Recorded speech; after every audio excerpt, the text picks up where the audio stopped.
সুপ্রিয় দর্শক, ফাঁকা লোকসভায় শাসকের জয়ধ্বনি, পাস দণ্ড সংহিতা। আপনারা সকলেই অবগত রয়েছেন যে লোকসভার মধ্যে তিনটি বিল, খুব গুরুত্বপূর্ণ বিল, তিনটি জয়ধ্বনি দিয়ে পাস হয়েছে। হ্যাঁ, এই তিনটি বিল নিয়ে আজকে আমরা আলোচনা করব। কিন্তু তার আগে আপনারাকে মনে করিয়ে দিই যে আপনারা জানেন লোকসভা থেকে প্রায় 145-এরও বেশি সাংসদদেরকে সাসপেন্ড করে দিয়েছে লোকসভার স্পিকার ওম বিড়লা। অন্যদিকে রাজ্যসভা থেকেও বেশ কিছু সাংসদকেও সাসপেন্ড করা হয়েছে এবং রাজ্যসভার যিনি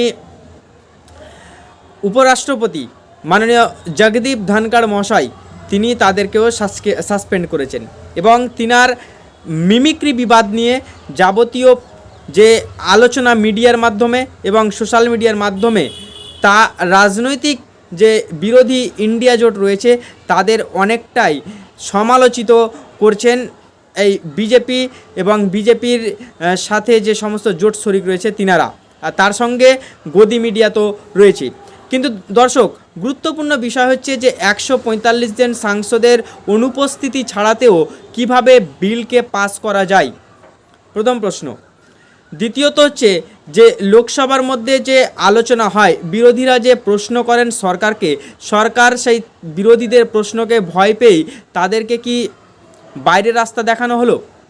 তৃতীয় প্রশ্ন, লোকসভার মধ্যে আমরা দেখেছিলাম বেশ কিছুদিন আগেই কিছু বেরোজগার, কর্মসংস্থানের অভাবে ভুক্তহীন যিনারা, যে দুইজন যুবক লোকসভার মধ্যে ঢুকে গিয়েছিল, তাদের আলোচনার জন্য বিরোধীরা যেভাবে সরকারের দিকে আঙুল তুলছিল এবং স্বরাষ্ট্রমন্ত্রীর সঙ্গে আলোচনার দাবি জানাচ্ছিলেন এবং যেন স্বরাষ্ট্রমন্ত্রী এসে অধ্যক্ষের মধ্যে এসে তিনি যেন তার বক্তব্যটি রাখেন, এই যে এত বড় একটা নিরাপত্তায় যে গাফিলতি, এই গাফিলতির দায়ভারটা কার?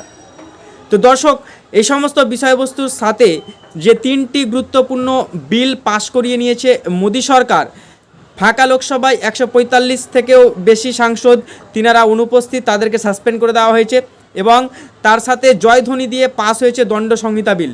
এবার এই বিল সংক্রান্ত যাবতীয় বিষয় পুঙ্খানুপুঙ্খভাবে আজকে আপনাদের সঙ্গে আলোচনা করব, কিন্তু খুব গুরুত্বপূর্ণ বিষয়বস্তু দর্শক, আপনারা সকলে মন দিয়ে শুনবেন। আমরা দেখেছি যে 13টি যে বদল হয়েছে, কি বদল হয়েছে, সেই 13টি বদল সম্পর্কের বিষয়বস্তু নিয়ে আজকে আলোচনা করব এবং পুঙ্খানুপুঙ্খভাবে তাদের বিস্তার আলোচনা আপনাদের সামনে রাখব। দর্শক, সাধারণ ফৌজদারি আইনে অন্তর্ভুক্ত সন্ত্রাসবাদ, সংগঠিত অপরাধের ব্যাখ্যা, রাষ্ট্রদ্রোহের ধারণা সম্প্রসারিত, মৃত্যুদণ্ডের সংস্থান বেশি, যাবজ্জীবন মানে বহু ক্ষেত্রে আমৃত্যু কারাবাস, কমিউনিটি সার্ভিস ও শাস্তি, গ্রেপ্তার না হলেও ফিঙ্গারপ্রিন্ট, ভয়েস স্যাম্পেল বা হাতের লেখা দেওয়ায় বাধ্যবাধকতা, ধৃতকে হাতকড়া পরানোয় ঢালাও ছাড়, প্রাথমিকভাবে পুলিশ সন্তুষ্ট হলে তবেই 7 বছর সাজাযোগ্য অপরাধ এফআইআর, 60 বা 90 দিন পর্যন্ত হেফাজতকালীন যখন খুশি পুলিশ অভিযুক্তকে ফের নিজের হেফাজতে নিতে পারবে, অভিযুক্ত ফেরা থাকলেও বিচার করে রায় দেওয়া যাবে, 120 দিনে বিচার শেষের লক্ষ্যমাত্রা, নির্দোষ হিসেবে ছাড় পেতে 7 দিনের আবেদন, 30 দিনের মধ্যে অপরাধ কবুলে কম সাজা, সাক্ষীদের নিরাপত্তায় নতুন ধরনের ব্যবস্থা। এই সমস্ত বিষয়বস্তু নিয়েই আজকে লোকসভাতে দণ্ড সংহিতা বিলটি পাস হয়েছে। এই বিষয়বস্তু নিয়ে আজকে পুঙ্খানুপুঙ্খভাবে আপনাদের সঙ্গে সবিস্তারে আলোচনা। প্রিয় দর্শক বন্ধু, আপনারা ভালো করে শুনুন। ফৌজদারির বিচার ব্যবস্থার মধ্যে আপনাদেরকে মনে করিয়ে দিই যে ফৌজদারি বিচার ব্যবস্থার মধ্যে যে মূল 3টি ভিত্তি ছিল, সেই মূল 3টি ভিত্তির মধ্যে কি ছিল? একটা ছিল আইপিসি ভারতীয় দণ্ডবিধি, এবং একটা হচ্ছে সিআরপিসি ফৌজদারি কার্যবিধি, এবং একটা হচ্ছে এভিডেন্স অ্যাক্ট যেটি হচ্ছে সাক্ষ্য আইন। এই 3টি বিষয়বস্তুর মধ্যে যে সিআরপিসি এবং আইপিসির যে সমস্ত সিআরপিসিগুলো রয়েছে তাদের কিভাবে পরিবর্তন করা হয়েছে এবং কিভাবে জনগণের এবং দেশের কাছে একটা ভারতীয় যে সংবিধানের যে আইনে যে ছেড়ছাড় করা সেই সমস্ত বিষয়বস্তুগুলো কিন্তু তারা এই বিজেপি সরকার এই অমিত শাহ কিন্তু করেছেন। কিন্তু অত্যন্ত লজ্জাজনক ব্যাপার যে আমাদের সংসদের মধ্যে 145 থেকে 46 জন সাংসদ অনুপস্থিতিতে আলোচনার ভয়ে এই সরকার এই ধরনের বিলকে পাশ করেছে। সবিস্তারে আজকের এই যে 13টি বদল করা হয়েছে সেই 13টি বদল সম্পর্কে আপনাদের সঙ্গে তুলে ধরা হয়েছে। আপনাদের স্ক্রিনের মাধ্যমে যে 13টি নিয়ম সেই 13টি নিয়ম আপনাদের সঙ্গে তুলে ধরা হলো। দেখুন আজকের সেই ভিডিওটি। ফাঁকা লোকসভায় শাসকের জয়ধ্বনি, পাস দণ্ড সংহিতা। নাম বদল, ইতিহাস বদলে কেন্দ্রে বর্তমানে ক্ষমতাসীনদের উৎসাহ অজানা নয়। সেই উৎসাহের ধাক্কায় এবার ইতিহাস হতে চলেছে দেশে ফৌজদারি বিচার ব্যবস্থার মূল ভিত্তি 3 আইন। আইপিসি ভারতীয় দণ্ডবিধি, সিআরপিসি ফৌজদারি কার্যবিধি এবং এভিডেন্স অ্যাক্ট সাক্ষ্য আইন বদলাতে সংসদের কার্যকালীন বর্ষাকালীন অধিবেশনে আচমকায় যে 3 বিল পেশ করেছিলেন স্বরাষ্ট্রমন্ত্রী অমিত শাহ, বুধবার সামান্য পরিবর্তিত অবস্থায় তা পাস হয়ে গেল লোকসভার শীত অধিবেশনে। আজ বৃহস্পতিবার সম্ভবত রাজ্যসভাতেও নয়া আবতারে ভারতীয় ন্যায় সংহিতা বিএনএস, ভারতীয় নাগরিক সুরক্ষা সংহিতা বিএনএসএস এবং ভারতীয় সাক্ষ্য অধিনিয়ম পাশ করিয়ে নেবে সরকার পক্ষ।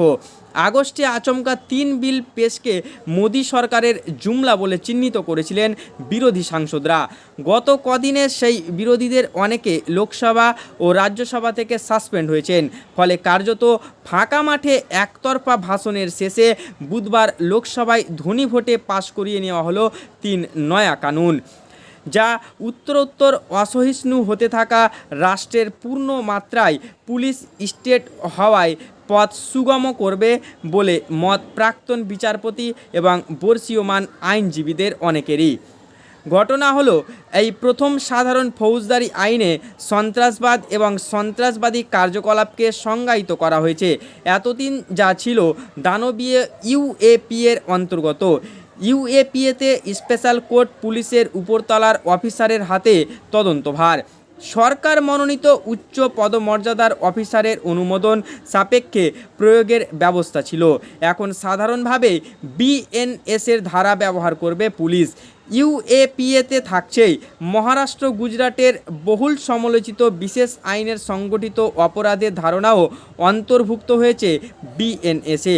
দণ্ডবিধির 124A ধারায় যে রাষ্ট্রদ্রোহের ধারণা তা আরও সম্প্রসারিতভাবে বিএনএস এর 152 ধারায় আনা হয়েছে। ন্যূনতম সাজার মেয়াদও বাড়ানো হয়েছে। বিএনএসে মৃত্যুদণ্ড দানের স্কোপ বা পরিধি বাড়ানো হয়েছে।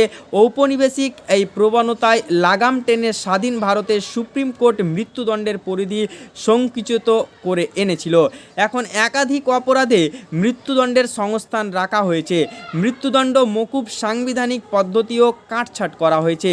কিছু ক্ষেত্রে যাবজ্জীবন মানে আমৃত্যু কারাবাস নির্দিষ্ট করা হয়েছে, অর্থাৎ সংশোধনাগারে ধারণার মূল্য থাকছে না। আবার বৈবাহিক ধর্ষণ নিয়ে কিছুই বলা নেই নতুন আইনে। নানা ধর্মের স্বীকৃত কমিউনিটি সার্ভিসকে বিকল্প শাস্তি হিসেবে নতুন বিলে যুক্ত করা হলেও কী ধরনের সার্ভিস তা কারা ঠিক করবেন তার ব্যাখ্যা অস্পষ্ট। আবার ফৌজদারি কার্যবিধির পরিবর্তে নতুন বিএনএসএস বিলের 349 ধারায় বলা হয়েছে, গ্রেপ্তার না হলেও কাউকে ফিঙ্গারপ্রিন্ট, ভয়েস স্যাম্পেল বা হাতের লেখা দেওয়ার নির্দেশ দিতে পারেন ম্যাজিস্ট্রেট। যে কেউই যেন সন্দেহভাজন। 43-এর 3 ধারায় ধৃতকে হাতকড়া পরানো অবাধ করা হচ্ছে।